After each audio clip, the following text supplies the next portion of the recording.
마가복음 11장 12절부터 25절까지 제가 써놨는데 18절까지만 일단 읽겠습니다. 마가복음 11장 12절부터 제가 읽겠습니다.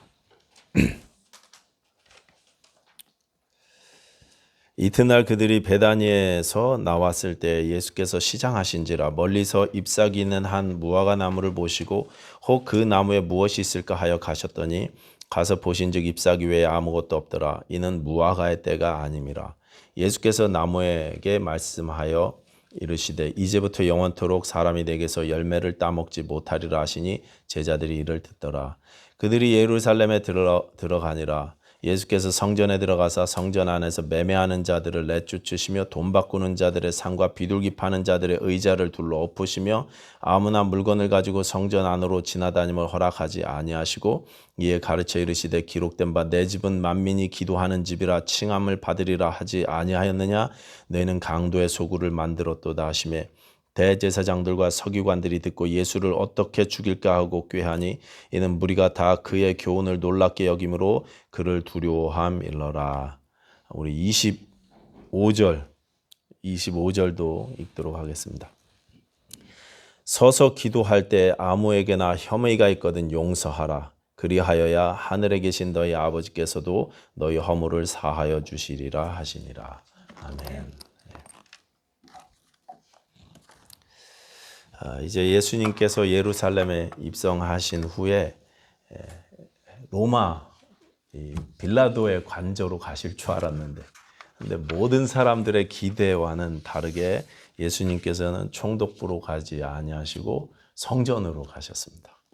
성전으로 가서 성전의 모든 것들을 둘러보신 후에 날이 저물게 되어서 베다니로 나가셨다 이렇게 되어 있어요. 오늘 보면 앞에 11절에 보면 그렇게 되어 있습니다. 11절 보시면 예수께서 예루살렘에 이르러 성전에 들어가사 모든 것을 둘러보시고 때가 이미 저물매 12제자를 데리시고 베다니에 나가시니라. 베다니에 나가셨다 그랬죠. 베다니 아마 나사로의 집에 가신 것 같죠. 보통 예수님께서 예루살렘에 가시면 나사로와 마르다 마리아의 집에 계셨기 때문에 이때도 아마 나사로의 집으로 가신 것 같습니다. 자, 이렇게 베다니로 가셨다가 그 다음날 월요일 아침에 다시 예루살렘으로 향해 가셨는데 그때 모습을 이렇게 설명하고 있습니다. 이튿날 그들이 베다니에서 나왔을 때 예수께서 시장하신지라. 12절이죠. 예수님이 아침에 배가 고프셨습니다. 아침 식사를 못 하셨던 것 같아요. 마침 저 멀리에 보니까 무화과 나무가 한 그루가 서 있는데 성경은 뭐라고 이야기하냐면 잎사귀 있는 한 무화과 나무다 이렇게 설명하고 있습니다. 그래서 예수님께서 그 나무로 가셔서 잎사귀 사이에 뭔가 좀 무화과 열매 먹을 게 있나 요기하실 게 있나 찾으셨습니다. 그런데 열매가 없었죠. 잎사귀 외에 아무것도 없더라 이렇게 써 있었습니다. 이렇게 말씀이 기록되어 있습니다. 잎사귀 외에 아무것도 없었다. 자, 13절은 그 이유도 설명하고 있었는데 맨 끝에 보면 이는 무화과의 때가 아니라 이렇게 되어 있습니다. 무화과가 열릴 때가 아니니까 열매가 없었다는 거죠. 뭐 당연한 얘기를 이렇게 쓰셨어요. 보통 무화과의 때는 8월부터 시작된다 그러죠. 8월부터 본격적으로 열매가 맺는데 이때는 6월절 바로 전 아닙니까? 예수님이 십자가에 매달리시기 전이니까. 그러니까 4월 달이란 말이죠. 8월에 열리는 열매를 4월에 찾으시니 당연히 열매가 없는 게 당연한데 그런데도 예수님은 그 나무에 가셔서 열매를 기대하셨고 거기서 아무런 열매를 찾지 못하시자 어떻게 하셨습니까? 14절인데요. 그 무화과 나무를 저주하셨어요. 이제부터 영원토록 사람이 내게서 열매를 따먹지 못하리라. 무시무시한 심판의 말씀을 그 나무에게 선포하신 것입니다. 그리고 20절에 보시면 그 다음날 아침에 그 무화과 나무가 죽은 것이 확인됐어요. 마태복음에는 즉시로 무화과 나무가 죽었다 그랬는데 그때는 제자들이 몰랐다가 그 다음날 아침에 이제 베다니 다시 나갔다 오면서 확인했던 것 같아요. 어제 그러셨는데 완전히 죽었네요. 이렇게 확인한 것 같습니다. 그들이 아침에 지나갈 때 무화과 나무가 뿌리째 마른 것을 보고 뿌리까지 말라서 죽었다 이렇게 말씀하고 있습니다.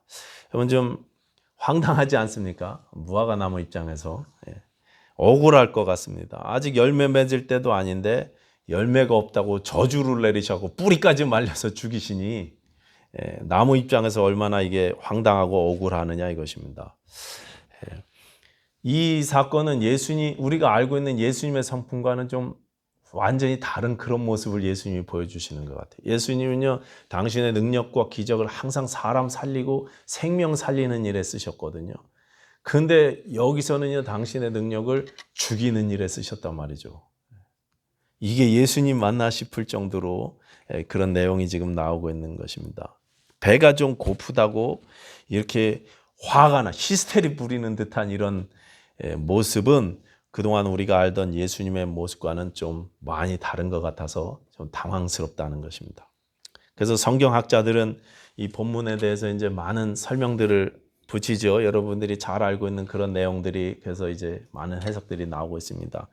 그 중에 가장 인기 있고 유명한 해석은 이게 무화과의 나무가 두 종류라는 거죠. 그래서 4월부터 보통 맺히는데 처음에 맺혔던 걸 빠게라 그러죠. 이거 열리면 따줘야 된다. 그거 다 사람들이 잘 못 먹는 건데 그래서 원래 농부들은 그거 다 따주는데 일일이 따주지 못하니까 그냥 내버려 두면 지나가던 사람들이 배고픈 사람들이 따서 먹기도 한다. 근데 그거는 8월부터 열릴 본 열매를 위해서 떼다라는 그 열매를 위해서 따줘야 되는 열매다 이렇게 설명을 합니다. 이때는 빠게는 4월에 처음 열리지만 농부들이 따버리는 열매고 또 떼나는 그 후 몇 달이 지나야 제대로 열리는 열매다.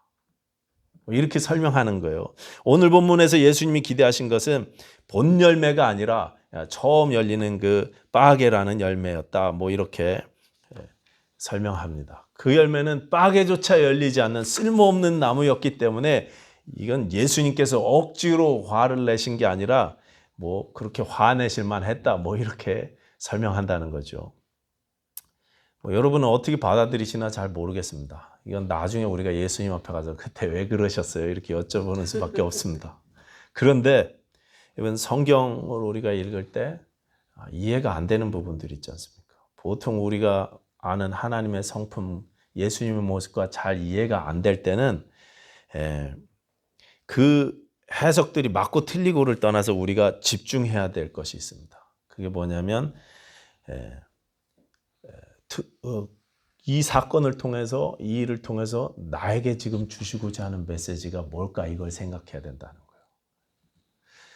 그 사건 자체보다 그 사건을 통해서 나에게 주시고자 하는 말씀이 뭔가 이거를 생각하셔야 된다는 거죠. 왜 화를 내셨는지 왜 그 나무를 저주하셨는지를 아는 것보다 더 중요한 것은 이 사건을 통해서 우리에게 무슨 말씀을 주시기를 원하시는지, 무슨 그림인지, 무슨 메시지를 주는 건지를 캐치하는 것이 중요하다 이렇게 말씀드리고 싶은 것입니다. 메시지가 중요하다 이거죠. 이 사건을 통해서 나에게 주시는 말씀이 무엇이냐 이것을 생각해 보자는 것입니다. 이게 겉으로는 무화과 나무를 저주하시는 그림이지만 이 모습이 그 안에는요 우리 신앙을 향한 내 모습을 향한 하나님의 경고라는 사실을 우리가 캐치할 수 있어야 한다는 것입니다. 옛날에 한국의 초여름에 모내기가 막 될 때 그 어느 동네에 김익두 목사님이 지나가셨대요. 근데 사람들이 모내기를 하다가 모여갖고 점심 식사를 하고 있었답니다. 그 옆을 목사님이 지나가시면서 주 예수를 믿으라 그렇게 전도하셨어요. 김익두 목사님 아시죠? 아주 능력 있는 목회자셨고 해방 후에 이북에 남아 계셨다가 이제 공산당의 미움을 받아서 순교하신 분이십니다. 부흥사셨죠. 주 예수를 믿으라 이렇게 전도를 하시니까 밥을 먹던 청년 하나가 목사님 오늘은 그냥 가세요. 여기서는 전도하시지 마세요. 그렇게 이야기하더랍니다. 오늘 여기서는 전도 안 하시는 게 좋을 겁니다. 그래서 왜 그러느냐고 물어봤더니 며칠 전에 이 동네에 큰 비가 오고 막 천둥 벼락이 내리쳤는데 동네 한가운데 있는 성황당 나무가 번개에 맞아서 가지가 다 부러졌다는 거예요. 사람들이 정말 위하는 그 나무가. 그 다음 그 옆에 또 크게 이렇게 큰 바위돌에다 제사 드리고 예배 드리는 바위돌까지 부셔졌다는 거예요. 논바닥도 번개 맞아서 막 팍팍 패여갖고 농사도 지금 준비하려고 그랬는데 어렵다는 거죠. 하나님이 살아계시면 왜 죄 없는 나무를 치고 왜 죄 없는 바위를 쪼개시냐 이거죠. 하나님이 살아계시지 않거나 살아계셨어도 장님 하나님이라고 그렇게 이야기하더래요. 눈이 멀으셔갖고 엉뚱한 데다가 번개를 내리셨으니까. 그러니까 전도하지 말고 가세요 그러더랍니다. 그래서 목사님이 잠깐 기도하시고 그 청년한테 그랬대요. 선생님, 아니 자네 학교에 다녔나 아니면은 서당에 다녔나 그랬더니 학교에 다녔습니다. 학교에 가면 선생님이 손에 뭘 쥐고 있나 그랬더니 회초리를 들고 있죠. 그 회초리 가지고 뭐 하시나 그랬더니 흙판도 치고 교탁도 치고 그러죠. 그거 왜 치나? 애들 조용히 하라고 그러는 거죠. 거기까지 이 목사님이 들으시고 그러셨대요. 흙판이 무슨 죄가 있나? 책상이 무슨 죄가 있어서 책상을 치시나? 벼락이 지금은 바위를 때렸다마는 다음에는 자네 머리통을 칠 수도 있네. 그렇게 이야기하셨대요. 그랬더니 그 소리를 알아듣고 이 청년이 예수님을 믿게 됐다는 그런 얘기가 전해져 내려오고 있습니다. 여러분, 예수님이 지금 무화과 나무를 저주하신 것은 메시지라는 거예요. 메시지. 우리에게 주실 메시지를 지금 무화과 나무에게 주시고 계시다는 것입니다. 그 교실에 떠드는 놈 머리를 때려야 되는데 대신 책상을 치시는 거하고 똑같다는 거죠. 그 메시지가 무엇일까를 오늘 본문에서 우리가 생각해 보자는 것입니다. 이 본문은 전에도 한번 마가복음 소개해 드린 대로 이 마가복음의 샌드위치 기법이 다시 또 여기 나오고 있습니다. 그렇죠. 12절부터 14절까지가 무화과 나무 이야기고 그 다음에 15절부터 19절까지는 성전 정화 이야기, 그리고 20절부터 다시 25절까지는 무화과 나무 이야기가 다시 나오고 있습니다. 그냥 이게 어떻게 쓰다 보니까 이렇게 샌드위치로 또 썼구나 이게 아니고 이건 정교하게 그렇게 의도적으로 그렇게 쓰신 것입니다. 마태복음에 보시면 성전 정화 사건이요, 이 무화과 나무 사건 앞에 있어요. 그러니까 주일날 밤에 들어가자마자 한 거로 돼 있어요. 그런데 마가복음은 그걸 뒤로 그 다음 날로 끌고 와서 막 뒤죽박죽 섞어놨어요. 이렇게 샌드위치처럼 그렇게 써놨어요. 일부러 그렇게 하셨다는 것입니다. 의도적으로 그 사건을 뒤로 미뤄서 순서를 바꿔서 우리에게 강조하시고자 하는 내용이 있다는 거예요. 이 무화과 나무 이야기는 중간에 나오는 이 성전 청결 사건을 설명하기 위한 그런 장치다라는 사실을 우리가 눈치채야 한다는 것입니다.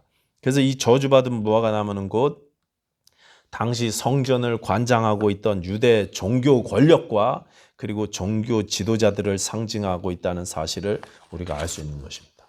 당시에 종교인들에게 하시는 말씀이에요. 직접 1차적으로.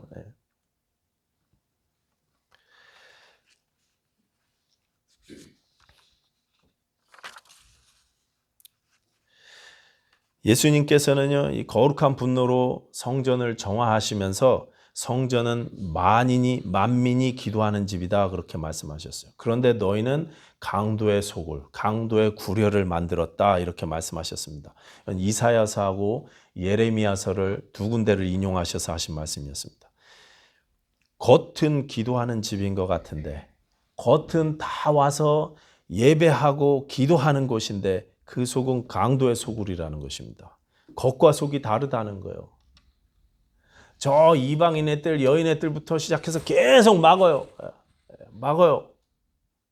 모두가 다 하나님 앞에 나와서 예배하라고 말은 그렇게 하는데 제한이 너무 많습니다. 헌금 안 갖고 오면 못 들어가고 온전한 재물이 아니면 못 들어가고 겉은 정말 하나님을 사랑하는 것 같은데 그 속은 하나님을 사랑함이 전혀 없습니다. 자기를 꾸미고 옳게 보이려고 애쓰고 믿음 좋은 척을 하면서 지내지만 그 속은 악한 것들로 가득하더라는 것입니다. 나도 예수님 믿고 나도 하나님과 관계가 좋고 나도 예수님을 인격적으로 만났고 나도 예수님과 매일매일 동거하고 교제하는 척 겉모습은 경건한데 그 속이 전혀 그렇지 않더라는 거예요. 겉은 기도하는 집인데 그 속은 강도의 소굴이 되었습니다. 누가요? 누구 이야기하는 겁니까 지금? 저와 여러분들의 이야기일 수 있다는 거예요. 예수님은 단번에 무화과나무를 혹독하게 저주하셨듯이 그 외식하는 종교 지도자들, 서기관들과 바리새인들에게 화를 선포하셨습니다. 마태복음으로 보시면 그날 성전에서 쭉 가르치심을 주신 후에 23장부터인가요? 7화를 선포하셨어요. 아시죠? 화 있을진저 너희 바리새인들과 서기관들이요. 화 있을진저 외식하는 서기관과 바리새인들이요. 화 있을진저, 화 있을진저, 화 있을진저 7번이나 반복해서 무시무시한 말씀을 하셨습니다. 여기 화라는 말은요, 무슨 니네 문제나 무슨 어려움이 너한테 닥칠 거다. 니네 그렇게 살다가는 분명히 너 어려워질 거야. 이런 말씀을 하시는 게 아니고 하나님의 심판이 너에게 있을 것이다. 이렇게 말씀하시는 것입니다. 무화과 나무가 심판받아 뿌리부터 말라 죽었듯이 너희도 그렇게 심판을 받을 것이라는 저주의 선포인 것입니다. 이 말씀은 하나님이 외식을, 위선을 얼마나 원하지 않으시는지, 위선을 결코 용납하시지 않으시는 하나님의 모습을 보여주시는 것입니다. 그렇기 때문에 오늘날 우리 신자들이 나는 그렇지 않은지, 나는 정말 외식의 모습이 있지 않은지, 내 속과 겉모습이 똑같은 신앙인지 한번 이 말씀을 놓고 살펴봐야 한다는 그런 말씀입니다. 잔과 대접의 겉은 깨끗이 하되 그 안에는 탐욕과 방탕으로 가득하도다. 회칠한 무덤 같으니 겉으로는 아름답게 보이나 그 안에는 죽은 사람의 뼈와 모든 더러운 것이 가득하도다. 예수님은 계속 겉과 속이 다른 위선을 야단치셨습니다. 그리고 마지막에 이렇게 말씀하셨어요. 뱀들아, 독사의 새끼들아, 너희가 어떻게 지옥의 판결을 피하겠느냐. 무시무시하죠. 무시무시합니다. 예수님께서 이렇게까지 심하게 욕하신 적이 있습니까? 하나님은 창세기 3장 15절에서 여자의 후손이 뱀의 후손과 원수가 될 것이고 여자의 후손이 네 머리를 상하게 할 것이라고 말씀하신 적이 있습니다. 여자의 후손은 우리가 잘 아는 대로 예수님이십니다. 그럼 뱀의 후손은 누굽니까? 예수님은 지금 그 위선자들에게 뱀의 후손이라고, 뱀 새끼라고 그렇게 이야기하고 있습니다. 이 뱀들아, 독사의 새끼들아, 너희가 바로 그 뱀의 자식들이다. 그렇게 야단치고 계십니다. 그들은 입만 열면 하나님을 부르는 자들이었습니다. 성경 지식도 엄청나게 많았습니다. 11조를 철저히 내서 박하와 회양과 근처의 11조까지 철저하게 구별해냈습니다. 기도도 많이 하고 종종 금식 기도도 했습니다. 일주일에 하루 이틀은 계속 금식 기도했어요. 그런데 그들에게 독사 새끼들이라고 야단치셨어요.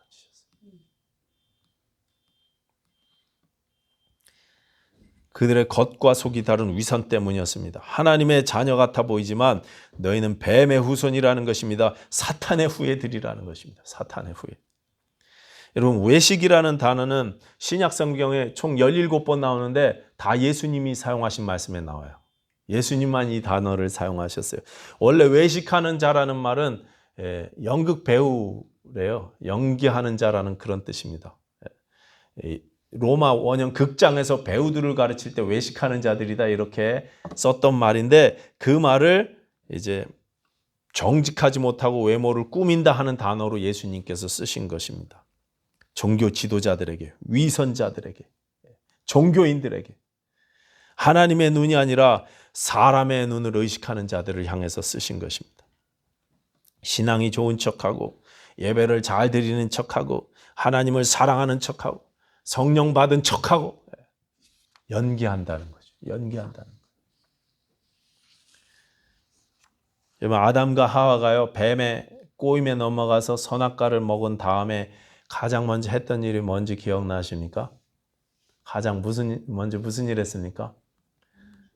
제일 먼저 치마해서 입었습니다. 창세기 3장 7절이죠. 이에 그들의 눈이 밝아져 자기들이 벗은 줄을 알고 무화과 나무 잎을 엮어 치마로 삼았더라.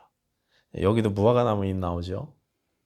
무화과 나무 잎으로 치마를 만들어 입었습니다. 하나님의 영광이 떠나니까 자기들이 벌거벗었다는 사실을 알았습니다. 자신들의 죄와 수치됨을 봤어요. 부끄러움을 봤습니다. 그래서 스스로 자기 몸을 무화과 나무 치마로 만들어서 가렸습니다. 우리는요, 자꾸 가리려고 그래요. 자꾸 가리려고 그래.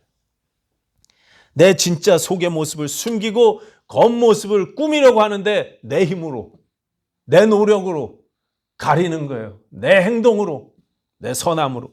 하나님은요, 그런 우리에게 오셔서 그 무화과 나무 잎사귀 치마 대신에 뭐예요? 가죽옷을 제 입히셨어요. 3장 21절 여호와 하나님이 아담과 그의 아내를 위하여 가죽옷을 제 입히시니라. 그냥 내팽개치시면 되지, 그냥 퍽 쳐갖고 버리시면 되는데, 근데 가죽옷을 입혀서 내보내셨어요. 하나님의 영광이 떠난 나의 수치와 부끄러움을 가리기 위해서 짐승을 희생시키셔서 그 가죽으로 하나님께서 옷을 해 입히셨다는 말씀입니다. 하나님께서는 지금도 우리에게 우리의 무화과 옷을 벗고 예수로 옷 입으라고 요구하십니다. 자기의 의를 벗어버리고 예수의 의로 옷 입으라는 것입니다. 자기의 의라는 이 가식과 외식을 벗고 예수 그리스도의 보혈의 공로를 옷 입으라고 말씀하시는 것입니다. 이사야서에는요, 우리의 의는요, 더러운 옷 같다 그랬어요. 벗어버려야 될 옷입니다. 더러운 옷입니다. 내 의는 벗고 내 자랑을 내려놓고 예수의 의를 옷 입고 예수를 자랑해야, 그래야 신자라는 것입니다. 오늘 본문의 대제사장들과 서기관들은 만인이 기도하는 집을 강도의 소굴로 만들었다고 그렇게 책망을 하셨는데, 그런데 여러분, 우리도 우리 삶 가운데 종종 강도의 속을 만드는 신앙생활을 하고 있다는 사실을 생각하셔야 되죠.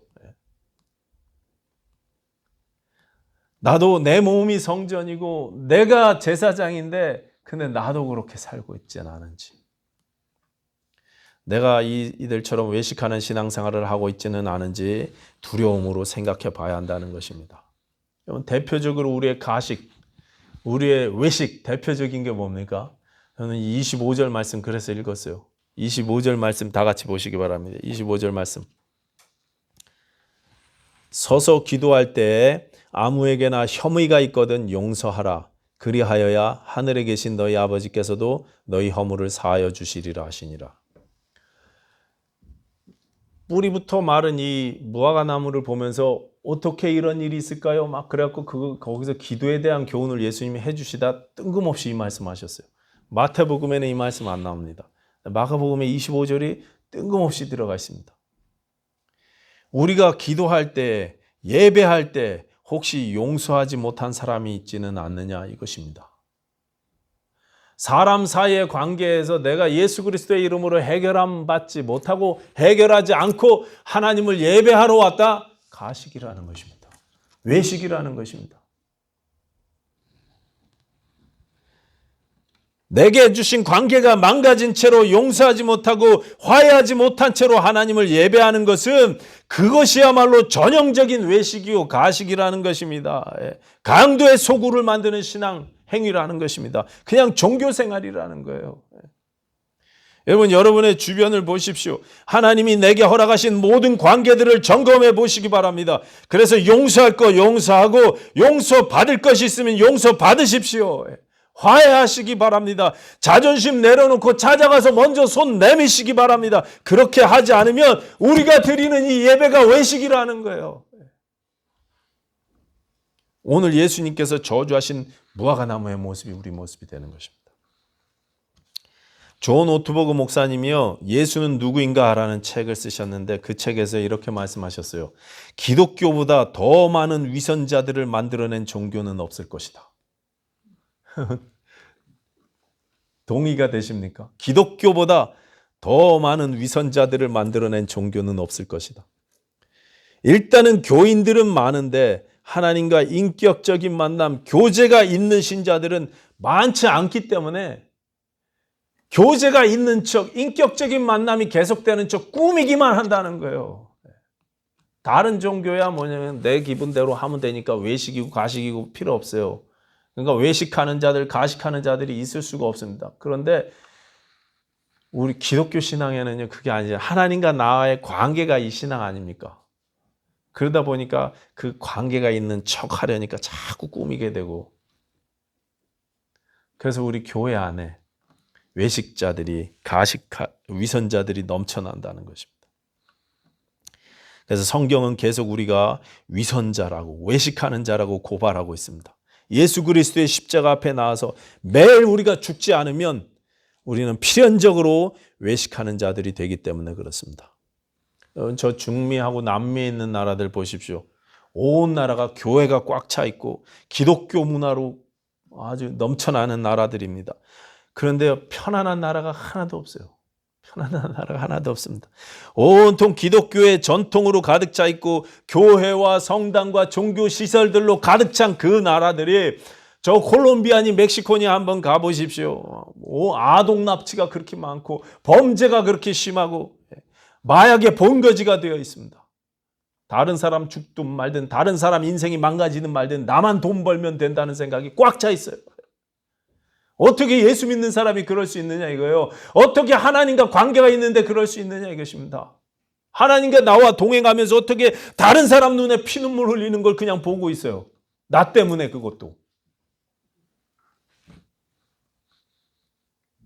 브라질이니 아르헨티나니 다 힘들어요. 다 험합니다.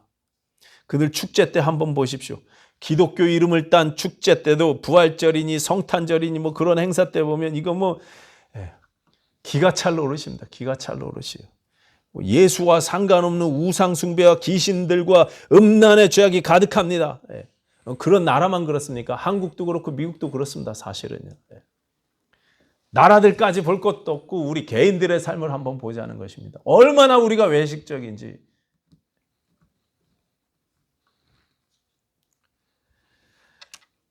제 안에도 위선이 가득하다는 이런 사실 때문에 사실 많이 이게 힘들 때가 많죠. 내가 이러고도 목회자인가? 내가 이러고도 성도인가?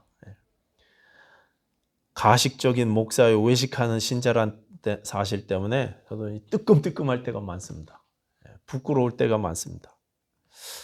그렇지만 그럴 때마다 우리에게 위로가 있죠. 위로가 있습니다. 그렇게 위선을 신랄하게 야단치셨던 그 우리 주님이 사실 나를 사랑하신다는 것입니다. 우리를 사랑하신다는 그 사실입니다. 나를 정결케 하시기 위해서 십자가를 지셨다는 그 사실, 그게 우리의 소망이고 위로입니다. 내 의와 나의 무화과 나무 잎사귀 치마를 저주하시고 자신의 피로 우리에게 옷 입혀주셨다는 그 사실, 이것이 우리에게 위로요 소망인 줄로 믿습니다. 이제 우리는 예수 그리스도의 의로 옷 입고 날마다 우리 겉이 예수와 함께 죽고 우리의 속사람이 날마다 예수와 함께 살 수 있는 저와 여러분들 되셨으면 좋겠습니다. 제일 먼저 실천하실 것으로 용서하십시다. 용서를 구하십시다. 용서하시고 용서를 받으시기 바랍니다. 화해하십시오. 여기 25절에 나오는 이 단어하고 그 다음에 형제들에게 원망 들을 만한 것이 있는 줄 생각나거든, 거기서 나오는 원망이라는 말하고 똑같은 단어를 쓰셨어요. 예배 드리기 전에 화해하라고 마태복음 5장에 말씀하신 거.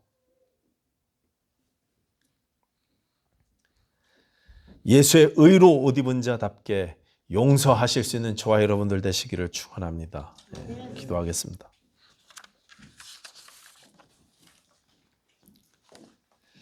하나님 아버지, 우리에게 예수님의 의를 입혀주신 아버지 은혜에 감사드립니다.